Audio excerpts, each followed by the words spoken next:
ഇനി നമ്മൾ പറയാൻ വേണ്ടിയിട്ട് പോകുന്നൊരു കാര്യമാണ് ചേഞ്ച് എന്നുള്ളത്. നമ്മളെപ്പോഴും പറയുന്നൊരു കാര്യം, ചേഞ്ച് ഒരിക്കലും ആൾക്കാർ ആഗ്രഹിക്കുന്നില്ല എന്നുള്ളതാണ്. അതായത് നമ്മളൊരു 100 ആൾക്കാർ എടുത്താൽ അതിൽ 90-ൽ കൂടുതൽ ആൾക്കാരും ചേഞ്ചിനെ അക്സെപ്റ്റ് ചെയ്യാൻ വളരെ വിമുഖത കാണിക്കുന്ന ആൾക്കാരാണ്. Which means that the person are resistant to change, they are abandoned to change, they are not flexible to accepting changes, only because of they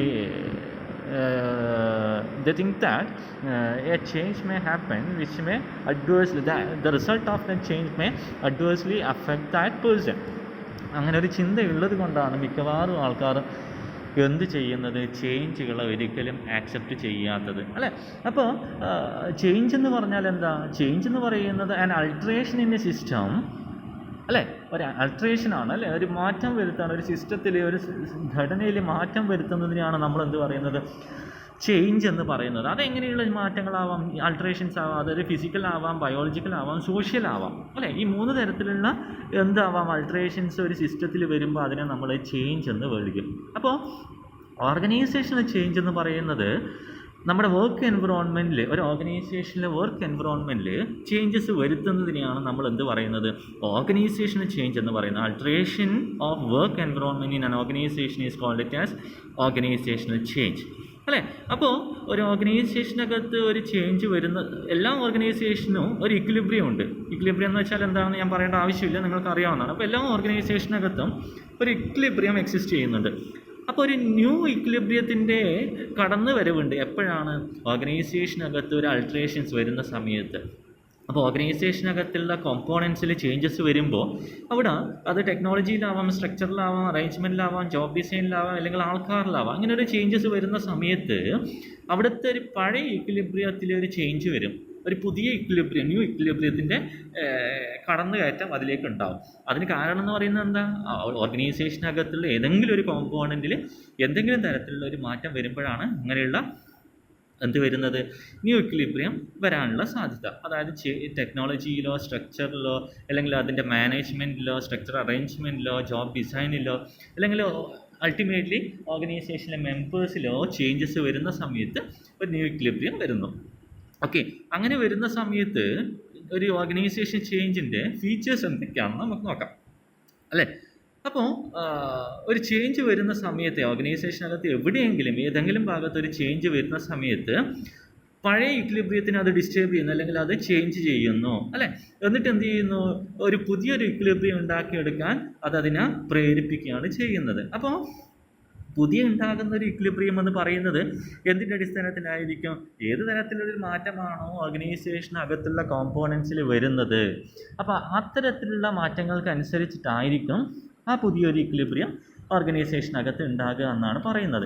ഇനി അടുത്തൊരു ഫീച്ചറാണ് പറയുന്നത്, ഓർഗനൈസേഷനകത്ത് ഏതെങ്കിലും തരത്തിലുള്ള ഒരു ചേഞ്ച് വന്നു കഴിഞ്ഞാൽ അത് ഓർഗനൈസേഷനെ മൊത്തത്തിൽ ബാധിക്കുമെന്നുള്ളതാണ്. ഇനി change may affect the whole organisation. ഓർഗനൈസേഷനകത്ത് എവിടെയെങ്കിലും ഏതെങ്കിലും ഭാഗത്തൊരു ചേഞ്ച് വന്നു കഴിഞ്ഞാൽ അത് ഓർഗനൈസേഷനെ മൊത്തത്തിൽ തന്നെ ബാധിക്കുമെന്നുള്ളതാണ് അവിടെ പറയുന്ന വേറൊരു കാര്യമെന്ന് പറയുന്നത്. ഇനി ഓർഗനൈസേഷൻ ചേഞ്ച് എന്ന് പറയുന്നത് കണ്ടിന്യൂസ് പ്രോസസ്സാണ്. അടുത്തൊരു ഫീച്ചറായിട്ട് പറയുകയാണ്, ഓർഗനൈസേഷൻ ചേഞ്ച് എന്ന് പറയുന്നത് ഒരു കണ്ടിന്യൂസ് പ്രോസസ്സാണ്, അല്ലെങ്കിൽ ഒരു നെവർ എൻഡിങ് പ്രോസസ്സാണ്. അതൊരിക്കലും നിന്ന് പോകുന്നില്ല.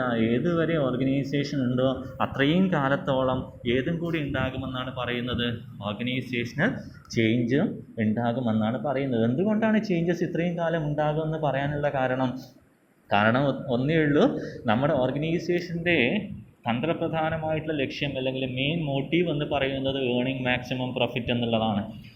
ഒരു ഓർഗനൈസേഷനും സസ്റ്റെയിൻ ആയിട്ടുള്ള അല്ലെങ്കിൽ കൺസിസ്റ്റൻ്റ് ആയിട്ടുള്ള ഒരു ടെക്നോളജിയോ, ഒരു സിസ്റ്റമോ, ഒരു മെത്തേഡോ, ഒരു സോഫ്റ്റ്വെയറോ ഉപയോഗിച്ചിട്ട് കൂടുതൽ കാലം പ്രോഫിറ്റ് നേടാൻ വേണ്ടിയിട്ട് പറ്റില്ല. കാരണം നമ്മുടെ ഓർഗനൈസേഷൻ എന്ന് പറയുന്നത് ഒരു എക്സ്റ്റേണൽ എൻവിറോൺമെൻറ്റുമായിട്ട് ക്ലോസ്ലി ഡയറക്റ്റഡ് ആണ്. അതുമാത്രമല്ല ആ എൻവിറോൺമെൻറ്റിലോ എക്സ്റ്റേണൽ എൻവിറോൺമെൻറ്റിൽ കോമ്പറ്റീറ്റേഴ്സും ഉണ്ട്.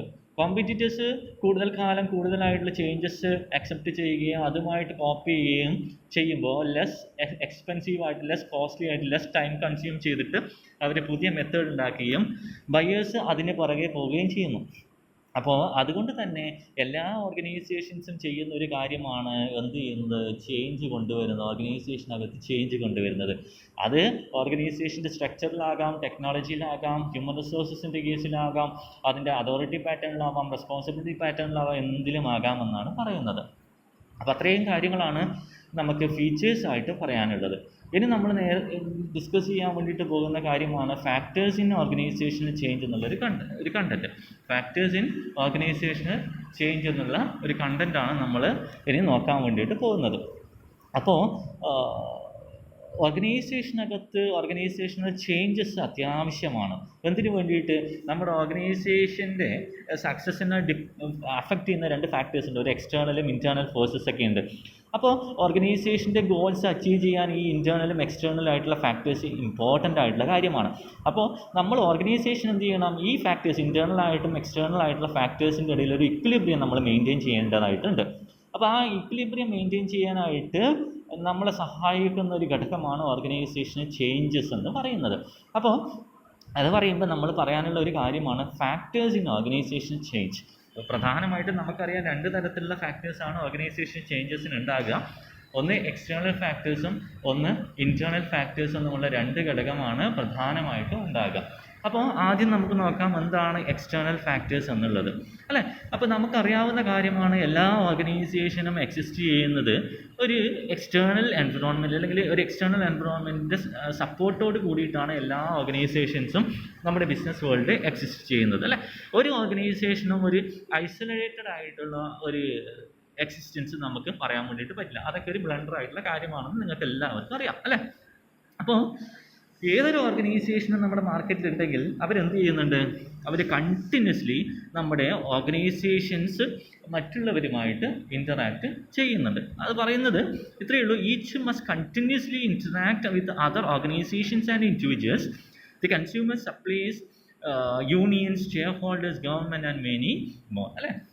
നമുക്കറിയാവുന്ന കാര്യമാണ് ഈ external parties like union, share holders, suppliers, consumers, individuals, ഇതെല്ലാം എക്സ്റ്റേണൽ എൻവിറോൺമെൻറ്റിൽ വരുന്നവരാണ്. ഇവരൊക്കെ ആയിട്ട് നമുക്കൊരു ഡയറക്റ്റ് റിലേഷൻഷിപ്പ് ഉണ്ടായാൽ മാത്രമേ ആ ഓർഗനൈസേഷൻ നിലനിൽപ്പുള്ളൂ. കാരണം നമുക്കറിയാവുന്നതാണ്, നല്ല കസ്റ്റമേഴ്സിനെ നമുക്ക് വരണം. എപ്പോഴും ഒരേ കസ്റ്റമേഴ്സ് ഉണ്ടായാൽ പോലെ കൂടുതൽ കസ്റ്റമേഴ്സിന് നമുക്ക് ആവശ്യമാണ്. നല്ല റോ മെറ്റീരിയൽസ് കിട്ടാൻ വേണ്ടി കൂടുതൽ സപ്ലയേഴ്സിന് ആവശ്യമാണ്. എംപ്ലോയീസിനെ നിലനിർത്താൻ വേണ്ടിയിട്ട് അല്ലെങ്കിൽ നല്ല എംപ്ലോയീസിനെ കിട്ടാൻ, നല്ല എംപ്ലോയീസ് റിലേഷൻഷിപ്പ് ഉണ്ടാക്കാൻ നമ്മൾ യൂണിയനുമായിട്ട് കൺസിസ്റ്റൻ്റ്ലിയും ഇടപഴകിക്കൊണ്ടിരിക്കണം. നമുക്ക് നല്ല ഷെയർ ഹോൾഡേഴ്സും ഗവൺമെൻറ്റിൻ്റെ പോളിസീസൊക്കെ നമുക്ക് ഫേവർ ചെയ്യണമെങ്കിൽ ഗവൺമെൻറ്റുമായിട്ട് നല്ല ഒരു ടൈപ്പ് വേണം. ഫോർ എക്സാമ്പിൾ ടാക്സ് പേയ്മെൻറ്റിലൊക്കെ ആയിട്ട്. അപ്പോൾ നമ്മുടെ ഓർഗനൈസേഷനെ സംബന്ധിച്ചിടത്തോളം നമ്മൾ എക്സ്റ്റേണൽ എൻവിറോൺമെൻറ്റുമായിട്ട് some kind of social responsibilities ഉണ്ട്, അല്ലേ? അതായത് നമുക്ക് കോർപ്പറേറ്റ് സോഷ്യൽ റെസ്പോൺസിബിലിറ്റീസ് എന്നുള്ള കാര്യം CSR ഒക്കെ നമ്മൾ നേരത്തെ പഠിച്ച കാര്യമാണ്. അപ്പോൾ ഓരോ ഓർഗനൈസേഷനും അവരുടെ എക്സ്റ്റേണൽ എൻവിറോൺമെൻറ്റിലേക്ക് അവർക്ക് ഓരോ ഫാക്ടേഴ്സ് അല്ലെങ്കിൽ ഓരോ കോമ്പണൻറ്റുമായിട്ട് അവർക്ക് ഒരു റെസ്പോൺസിബിലിറ്റിയും അതോറിറ്റിയൊക്കെ ഉണ്ട്. അപ്പോൾ ഈ നമ്മുടെ ഗവൺമെൻറ്റിൽ വരുന്ന മാറ്റങ്ങൾ, നമ്മുടെ യൂണിയൻസിൽ വരുന്ന മാറ്റങ്ങൾ, കൺസ്യൂമേഴ്സിലേക്കും സപ്ലയേഴ്സിലേക്കും ഷെയർ ഹോൾഡേഴ്സിലൊക്കെ വരുന്ന മാറ്റങ്ങൾ നമ്മുടെ ഓർഗനൈസേഷനെയും എന്ത് ചെയ്യുന്നുണ്ട്? അഫക്റ്റ് ചെയ്യുന്നുണ്ട്. അത് എത്തരത്തിലാണ് ആ മാറ്റങ്ങൾ ഓർഗനൈസേഷനെ അഫക്റ്റ് ചെയ്യുന്നതെന്ന് നമുക്കിനി നോക്കാം. അപ്പോൾ പ്രധാനമായിട്ടും ഒന്നാമത്തെ ഒരു ചേഞ്ച് പറയുന്നത് ടെക്നോളജിക്കൽ ചേഞ്ച് ആണ്. അപ്പോൾ നമുക്കറിയാം ടെക്നോളജി ബേസ്ഡ് ആയിട്ടുള്ള ബിസിനസ്സാണ് നമ്മുടെ ഇന്നത്തെ കാലത്ത് ബിസിനസ് വേൾഡിലുള്ളത്, അല്ലേ? നമുക്കറിയാം ചേഞ്ചസ് ടെക്നോളജിയിലാണ് കൂടുതലും വരുന്നത്. ഓരോ ദിവസം കഴിയുന്തോറും കൂടുതൽ മാറ്റങ്ങൾ ടെക്നോളജിയിൽ വന്നുകൊണ്ടേയിരിക്കുന്നുണ്ട്, അല്ലേ? അപ്പോൾ ഓരോ ഓർഗനൈസേഷൻസും ആഗ്രഹിക്കുന്ന കാര്യം എത്ര വേഗത്തിലാണോ ചേഞ്ചസ് വരുന്നത് അത്രയും വേഗത്തിൽ പോസിറ്റീവായിട്ടുള്ള ചേഞ്ചുകൾ ഓർഗനൈസേഷനിൽ കൊണ്ടുവരിക എന്നുള്ളതാണ് എല്ലാ ഓർഗനൈസേഷൻസും ആഗ്രഹിക്കുന്ന കാര്യമെന്ന് പറയുന്നത്. ഇങ്ങനെ വരുന്ന ചേഞ്ചുകൾ അവർ ഓർഗനൈസേഷനിൽ കൊണ്ടുവരാൻ ആഗ്രഹിക്കുന്നത് വളരെ കോസ്റ്റ് എഫക്റ്റീവായിട്ടാണ്, ലെസ് കോസ്റ്റ് എഫക്റ്റീവായിട്ടാണ് അവരങ്ങനെയുള്ള മാറ്റങ്ങൾ കൊണ്ടുവരാൻ വേണ്ടിയിട്ട് ശ്രമിക്കുന്നത്. കാരണം എന്തിനാണ്? ആ കോമ്പറ്റീറ്റീവ് അഡ്വാൻറ്റേജ് അത് ഡൗൺവേർഡ് പോകാതിരിക്കാൻ വേണ്ടിയിട്ടാണ് ഇങ്ങനെയുള്ള ചേഞ്ചസ് അക്സെപ്റ്റ് ചെയ്യാൻ വേണ്ടിയിട്ട് പലപ്പോഴും ഓർഗനൈസേഷൻസ് തയ്യാറാകുന്നത്. അപ്പോൾ അതുകൊണ്ട് തന്നെ ഓർഗനൈസേഷൻസ് പലപ്പോഴും പുതിയ ടെക്നോളജികൾ വളരെ കോസ്റ്റ് എഫക്റ്റീവായിട്ട് ലെസ് ടൈമിൽ അവർ അക്സെപ്റ്റ് ചെയ്യാറുണ്ട്. അപ്പോൾ ആ ഒരു പുതിയ ടെക്നോളജീൻ്റെ വർക്ക് സ്ട്രക്ചർ എന്ത് ചെയ്യുന്നുണ്ട്, അവിടെ ഒരു ന്യൂ ഇക്വിലിബ്രിയം എസ്റ്റാബ്ലിഷ് ചെയ്യാൻ വേണ്ടിയിട്ട് സഹായിക്കുന്നുണ്ട്. ഒരു ഓൾഡ് ഇക്വിലിബ്രിയത്തിനെ ബ്രേക്ക് ചെയ്യുകയും ഒരു ന്യൂ ഇക്വിലിബ്രിയം ഉണ്ടാക്കാൻ സഹായിക്കുകയും ചെയ്യുന്നുണ്ട് എന്നുള്ളത് നമ്മൾ മനസ്സിലാക്കേണ്ട ഒരു കാര്യമാണ്. ഇനി നെക്സ്റ്റ് ചേഞ്ച് എന്ന് പറയുന്നത് ചേഞ്ചിങ് മാർക്കറ്റിംഗ് കണ്ടീഷൻസ് ആണ്, അല്ലേ? ഓരോ ഓർഗനൈസേഷനും ഒരു സെപ്പറേറ്റ് ആയിട്ടുള്ള മാർക്കറ്റിംഗ് ഡിപ്പാർട്ട്മെൻ്റ് ഉണ്ട്. മാർക്കറ്റിംഗ് ആണ് പ്രധാനമായിട്ടും ഓർഗനൈസേഷൻ്റെ ഒരു ഫ്ലോ കൊണ്ടുപോകുന്നതെന്ന് നമുക്ക് പറയാൻ വേണ്ടിയിട്ട് പറ്റണം, അല്ലേ? അവരെന്ത് ചെയ്യുന്നുണ്ട്, ഒരു ഓർഗനൈസേഷൻ ഡിസൈൻ ചെയ്തിട്ടുള്ള അവരുടെ പ്രൊഡക്ട്സ് അവരെന്ത് ചെയ്യുന്നുണ്ട്, നമ്മുടെ മാർക്കറ്റിലേക്ക് അല്ലെങ്കിൽ നമ്മുടെ എൻവിറോൺമെൻറ്റിലേക്ക് എന്ത് ചെയ്യുന്നുണ്ട്, അവർ എക്സ്പോർട്ട് ചെയ്യുന്നുണ്ട്, അല്ലെങ്കിൽ പ്രൊഡ്യൂസ് ചെയ്യുന്നുണ്ട്, അല്ലെങ്കിൽ പ്രസൻറ്റ് ചെയ്യുന്നുണ്ട്. എന്തിനു വേണ്ടിയിട്ടാണ്? ഒരു കോമ്പറ്റീഷൻ കൊടുക്കാൻ വേണ്ടിയിട്ട്, അല്ലേ? അപ്പോൾ പ്രധാനമായിട്ടും നമ്മുടെ മാർക്കറ്റിൽ 2 തരത്തിലുള്ള ഫോഴ്സസ് ആണ് നമ്മുടെ കോമ്പറ്റീവ് പൊസിഷനെ ബാധിക്കുന്നതെന്നാണ് നമുക്ക് പറയാൻ വേണ്ടിയിട്ട് പറ്റുക. അപ്പോൾ ഒന്നെന്ന് പറയുന്നത് എന്താണ്, competitive position of an organisation. രണ്ടാമത്തേന്ന് പറയുന്നത് other organisation supplying the same products and buyers who are buying the product എന്ന് പറയുന്നത്. അപ്പോൾ ഈ 2 കാര്യങ്ങൾ, അതായത് നമ്മുടെ കോമ്പറ്റീവ് പൊസിഷൻ എന്താണ്, നമ്മുടെ അതേപോലെയുള്ള ഡ്യൂപ്ലിക്കേറ്റ് പ്രൊഡക്ട്സ് മറ്റുള്ളവർ ഉണ്ടാക്കുന്നുണ്ട്. ഇതാണ് നമ്മുടെ മാർക്കറ്റ് പൊസിഷനിങ്ങിൻ്റെ അല്ലെങ്കിൽ കോമ്പറ്റീറ്റീവ് പൊസിഷൻ്റെ പ്രധാനപ്പെട്ടുള്ള ഘടകം എന്ന് പറയുന്നത്. അപ്പോൾ ഈ 2 ഘടകങ്ങളിൽ വരുന്ന മാറ്റങ്ങൾ, ഇപ്പോൾ ഫോർ എക്സാമ്പിൾ കോൾഗേറ്റും ക്ലോസപ്പും രണ്ടും ടൂത്ത് പേസ്റ്റ് ആണ്, രണ്ടും ഒരേപോലെയുള്ളതാണ്, ഒരേ വിലയാണ്. പക്ഷേ നമ്മൾ ഓരോ ആൾ വാങ്ങുന്നത് ഓരോ തരത്തിലുള്ള സാധനമാണ്. അതെന്തുകൊണ്ടാണ്? മാർക്കറ്റിംഗ് സ്ട്രാറ്റജീസാണ് അവരുടെ. അപ്പോൾ മാർക്കറ്റിംഗ് കണ്ടീഷൻസിൻ്റെ ബേസിലാണ് അത് ഉണ്ടാകുന്നതെന്നാണ് പറയുന്നത്. അപ്പോൾ എന്ത് ചെയ്യണം, നമ്മൾ ഓരോ ഓർഗനൈസേഷൻ്റെ മാർക്കറ്റിങ്ങിലും അവർക്ക് ചേഞ്ചസ് കൊണ്ടുവരേണ്ടതായിട്ട് ഉണ്ട് എന്നാണ് പറയുന്നത്. ഇനി നെക്സ്റ്റാണ് സോഷ്യൽ ചേഞ്ചസ് എന്ന് പറയുന്നത്. അതായത് സോഷ്യൽ ചേഞ്ച് എന്ന് പറയുന്നത് ആൾക്കാരുടെ ആഗ്രഹങ്ങൾ, അവരുടെ ആവശ്യങ്ങൾ, അവരുടെ വർക്കിംഗ്, ഇതൊക്കെയാണ് നമ്മൾ ഇതിൽ പറയുന്നത് പ്രധാനമായിട്ടും സോഷ്യൽ ചേഞ്ചസ് എന്ന് പറയുന്നത്. അപ്പോൾ ഇതിലൊക്കെ മാറ്റങ്ങൾ വരാറുണ്ട്. എംപ്ലോയീസിൻ്റെ ആഗ്രഹങ്ങളുടെ, അവരുടെ ആവശ്യങ്ങളിലും മാറ്റങ്ങൾ വരാറുണ്ട്. അവരുടെ ജോലി ചെയ്യുന്ന രീതിയിൽ മാറ്റങ്ങൾ വരാറുണ്ട്. അപ്പോൾ നമ്മുടെ ഈ സോഷ്യൽ ചേഞ്ചസ് നമ്മൾ പ്രധാനമായിട്ടും ഓർഗനൈസേഷൻ കൺസിഡർ ചെയ്യേണ്ട ഒരു ഘടകമെന്നാണ് നമ്മൾ പറയുന്നത്. അപ്പോൾ ചില ഘടകങ്ങൾ അതായത് ചില സോഷ്യൽ ചേഞ്ചസ് ഓർഗനൈസേഷനെ വല്ലാണ്ട് അഫക്റ്റ് ചെയ്യാറുണ്ട്, അല്ലേ? അപ്പോൾ ഫോർ എക്സാമ്പിൾ നമ്മുടെ പീപ്പിൾസിൻ്റെ എഡ്യൂക്കേഷൻ, വിദ്യാഭ്യാസം, പിന്നെ പട്ടണവൽക്കരണം, അതായത് അർബനൈസേഷൻ, പിന്നെ ഫീലിംഗ് ഓഫ് ഓട്ടോണമി, കൂടാതെ ഇൻ്റർനാഷണൽ ഇമ്പാക്റ്റ്, അങ്ങനെയുള്ള കാര്യങ്ങൾ, റിസോഴ്സുകളൊക്കെ കൂടുതൽ കിട്ടുന്നതൊക്കെ എംപ്ലോയീസിൻ്റെ അല്ലെങ്കിൽ പീപ്പിൾസിൻ്റെ ബിഹേവിയറിനെ അഫക്റ്റ് ചെയ്യാറുണ്ട്, ബിഹേവിയറിൽ ചേഞ്ചസ് വരുത്താറുണ്ട്. അത് ഓർഗനൈസേഷനിലും കൂടി മാറ്റങ്ങൾ വരുത്തുന്നുണ്ട്. അതായത് ഫോർ എക്സാമ്പിൾ ഇന്നത്തെ കാലഘട്ടത്തിൽ എഡ്യൂക്കേറ്റഡ് ആയിട്ട് ഇല്ലിറ്ററേറ്റഡ് ആയിട്ടുള്ള ആൾക്കാരെ കാണാൻ പറ്റുന്നില്ല. എല്ലാം ഇല്ലിറ്ററേറ്റഡ് ആയിട്ടുള്ള ആൾക്കാരാണ്.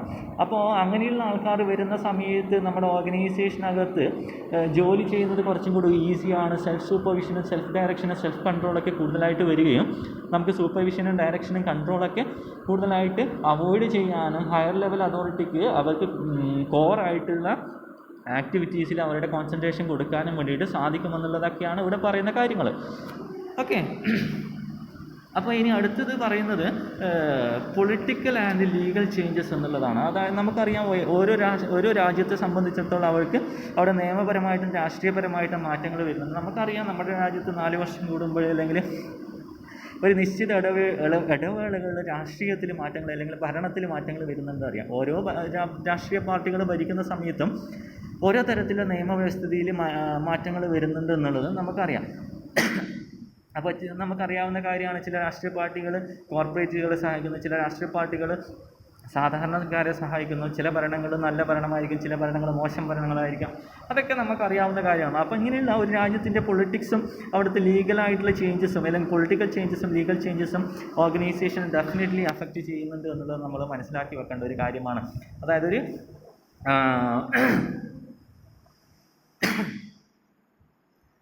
ഒരു ഓർഗനൈസേഷനെ സംബന്ധിച്ചിടത്തോളം അവർ പ്രധാനമായിട്ടും ഫോളോ ചെയ്യേണ്ടത് അവർ എക്സിസ്റ്റ് ചെയ്യുന്ന ആ എൻവിറോൺമെൻറ്റിന് പുറത്തുള്ള എക്സ്റ്റേണൽ എൻവിറോൺമെൻറ്റിലെ പൊളിറ്റിക്സും അല്ലെങ്കിൽ പൊളിറ്റിക്കൽ കണ്ടീഷൻസും ലീഗൽ കണ്ടീഷൻസും അതിൽ വരുന്ന പൊളിറ്റിക്കൽ ചേഞ്ചസും ലീഗൽ ചേഞ്ചസും കൃത്യമായിട്ട് വാച്ച് ചെയ്യുകയും അതിനനുസരിച്ച് ഓർഗനൈസേഷനകത്ത് മാറ്റങ്ങൾ വരുത്തിയും വേണം. ഫോർ എക്സാമ്പിൾ നമുക്ക് തൊട്ട് 2 വർഷങ്ങൾക്ക് മുന്നേ GST എന്നുള്ളൊരു കൺസെപ്റ്റ് വന്നു അല്ലേ. അപ്പോൾ GST എന്നുള്ളൊരു കൺസെപ്റ്റ് വന്നപ്പോൾ മിക്കവാറും എല്ലാ ഓർഗനൈസേഷൻസും ആ GSTയിലേക്ക് വരേണ്ടതായിട്ട് വന്നു, GST രജിസ്ട്രേഷനിലേക്ക് വരേണ്ടതായിട്ട് വന്നു.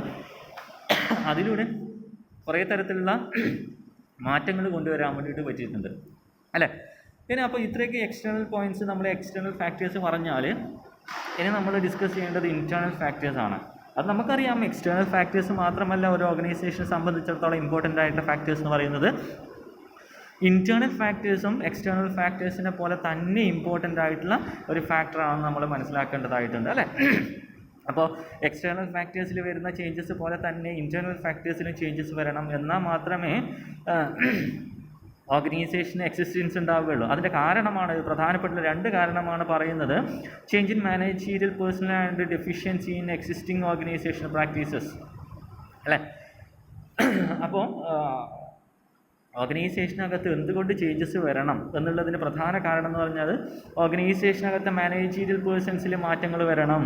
അതുകൂടാതെ ഓർഗനൈസേഷൻ്റെ ഇപ്പോഴുള്ള പ്രാക്ടീസസ്, ഇപ്പോഴുള്ള വർക്കിങ്ങിലുള്ള ഡെഫിഷ്യൻസീസ് ഒഴിവാക്കിയിട്ട് അത് ഇമ്പ്രൂവ് ചെയ്യണം. ഈ 2 കാര്യങ്ങൾക്ക് വേണ്ടിയിട്ടാണ് ഓർഗനൈസേഷനകത്ത് ഇൻറ്റേർണലി ചേഞ്ചസ് വേണമെന്ന് പലപ്പോഴും ആൾക്കാർ പറയാനുള്ള കാരണമെന്ന് പറയുന്നത്. ഓക്കെ, അപ്പോൾ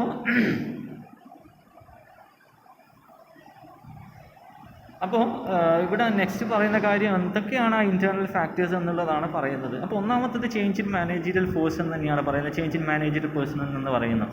അപ്പോൾ എൻവറോൺമെൻറ്റൽ ചേഞ്ചസിന് പുറമേ നമ്മൾ ഇൻറ്റേർണലി ഉള്ള മാനേജീരിയൽ ചേഞ്ചസ് എന്ന് പറയുമ്പോൾ മാനേജീരിയൽ പേഴ്സൺസിലുള്ള മാറ്റങ്ങളാണ്. അതായത് ഓൾഡ് മാനേജേഴ്സിനെ മാറ്റിയിട്ട് പുതിയ മാനേജേഴ്സിനെ വെക്കുക അല്ലേ. എന്തിനാണ് ഇങ്ങനെ പുതിയ മാനേജേഴ്സിനെ വെക്കുന്നത്? പലപ്പോഴും പഴയ മാനേജേഴ്സ് പല കാരണങ്ങൾ കൊണ്ട് മാറ്റേണ്ടതായിട്ട് വരും. ഒന്ന് റിട്ടയർമെൻ്റ് ആകാം, അല്ലെങ്കിൽ അവർക്ക് പ്രൊമോഷൻസ് കിട്ടുന്നതായിരിക്കും, അല്ലെങ്കിൽ ട്രാൻസ്ഫർ കിട്ടുന്നതായിരിക്കാം, അല്ലെങ്കിൽ ഡിസ്മിസലായിരിക്കാം അല്ലേ.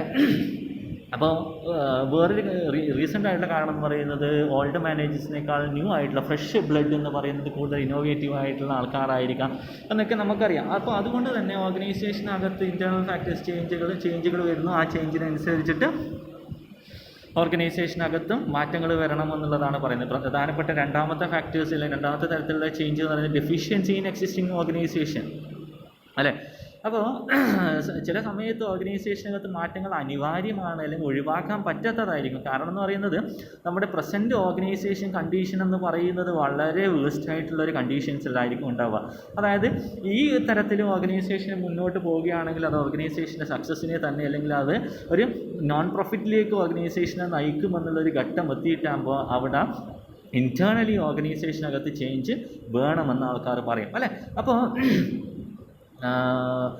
ഈ എന്താണ് ഈ ഡെഫിഷ്യൻസി എന്ന് അവിടെ ഉദ്ദേശിക്കുന്നത് വെച്ചാൽ അൺമാനേജബിൾ ആയിട്ടുള്ള span of management, large number of management levels, lack of coordination between various departments, obstacles in communication, lack of uniformity in policy decisions, lack of cooperation between line and staff, അങ്ങനെയുള്ള പല പ്രശ്നങ്ങളും ഓർഗനൈസേഷൻസിൽ ഉണ്ടാകുന്നു.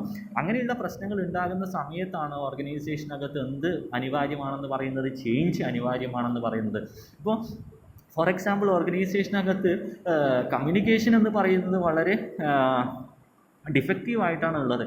അങ്ങനെ ആകുമ്പോൾ ഓർഗനൈസേഷനകത്തുള്ള ആൾക്കാർ ആഗ്രഹിക്കുന്ന ഒരു കാര്യമാണ്, അല്ലെങ്കിൽ ഓർഗനൈസേഷൻ ആഗ്രഹിക്കുന്ന ഒരു കാര്യമാണ് ഇവിടെ ചേഞ്ച് വേണം എന്നുള്ളത് അല്ലേ.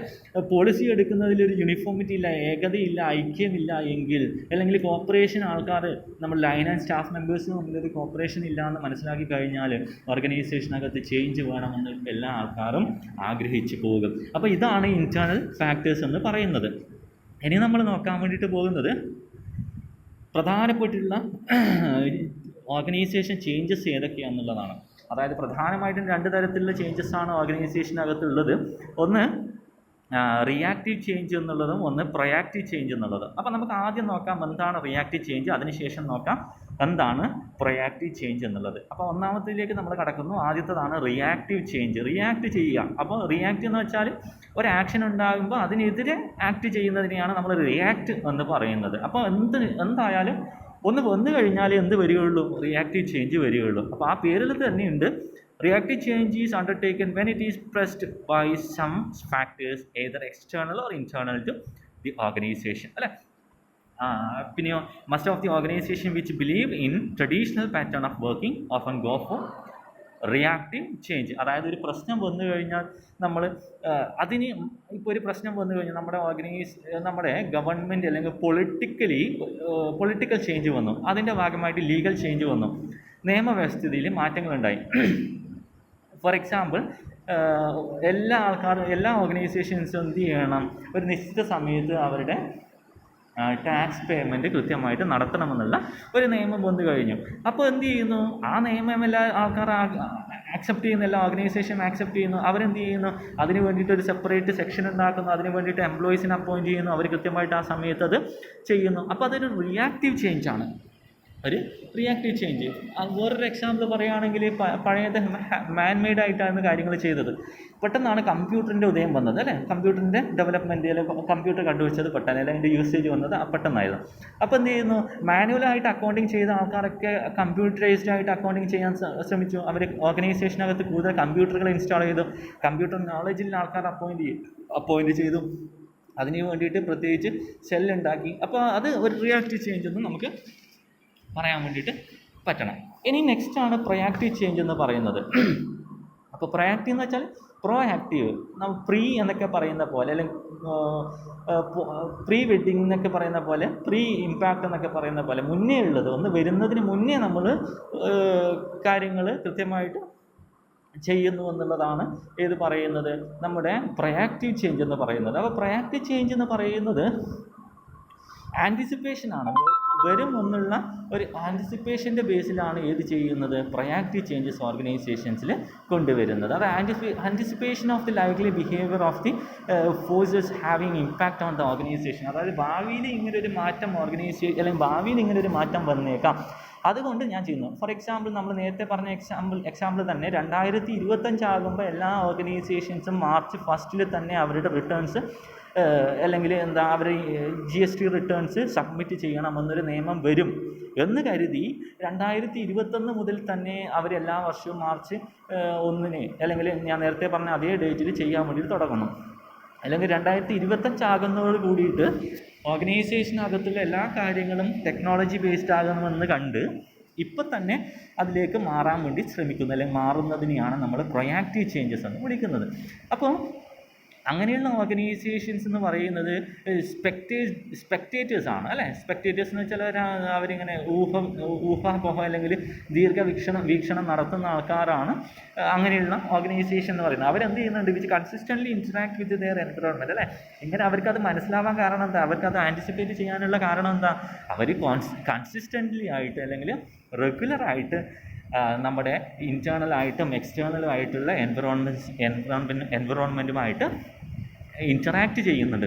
അതുകൊണ്ടാണ് അവർക്ക് എന്ത് ചെയ്യാൻ വേണ്ടിയിട്ട് പറ്റുന്നത്, അത് മനസ്സിലാക്കാനും അത്തരത്തിലുള്ള ചേഞ്ച് മുന്നേ കൂട്ടി അല്ലെങ്കിൽ നേരത്തെ കൊണ്ടുവരാനും അവർക്ക് പറ്റുന്നതെന്നാണ് പറയുന്നത്.